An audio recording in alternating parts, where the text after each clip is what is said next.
জনবল নিয়োগের ক্ষেত্রে মানে আপনার পরামর্শ কি, বা যেইভাবে চলছে সেটি আসলে ঠিক কিনা? না, যেভাবে চলছে যেটা হয়তো একটা ধারাবাহিকতারই অংশ হিসাবে চলছে।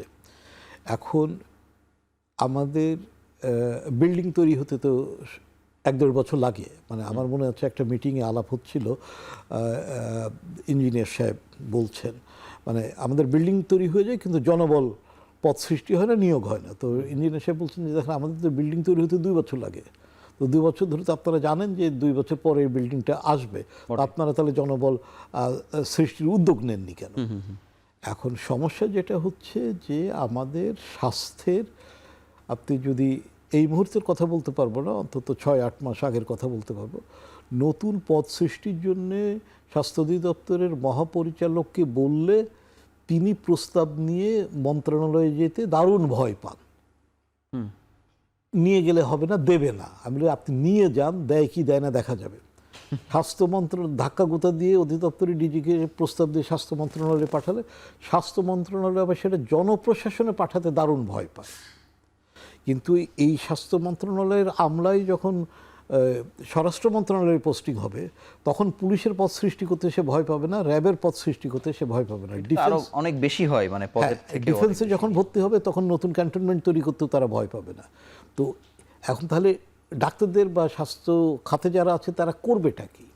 তার কারণ হচ্ছে যে পদ সৃষ্টির যে সরকারি প্রক্রিয়া আছে, যে কনসার্নড অধিদপ্তর প্রস্তাবটি দিবে, মন্ত্রণালয় এক্সামিন করে পাঠাবে, জনপ্রশাসন দেখবে, অর্থ তাতে সম্মতি দিবে।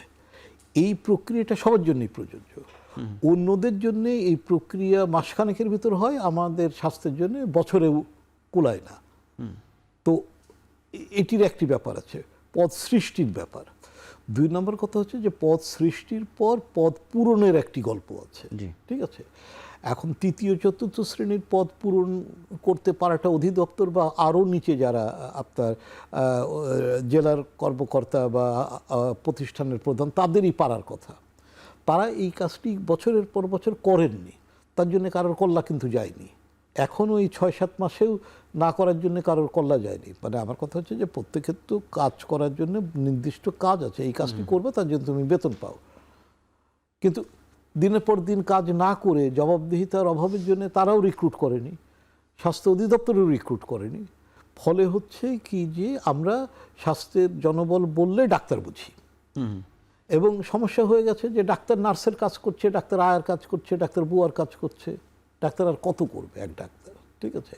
তো ফলে এই যে স্বাস্থ্যের যে টিম আছে এটা মানে বিশ্বব্যাপী বলা আছে কতজন লাগবে, কতজন কি করতে হবে, সেই অনুযায়ী কখনোই হয় নাই। হ্যাঁ, এই এবং হওয়ার কোনো যে আগামী 6 মাস 8 মাস 10 মাসে যে হবে সেরকম কিছু এই নতুন পরিবর্তিত আবহাওয়াতে আমি অন্তত দেখি নাই বা শুনি নাই বা বুঝি নাই। তো তাহলে যদি আজকে যদি পদক্ষেপ নেওয়া হয়, ওটি যদি 6 মাস পরে ফল দেয়, 6 মাস পর পদক্ষেপ নিলে 12 মাস পরে ফল দিবে।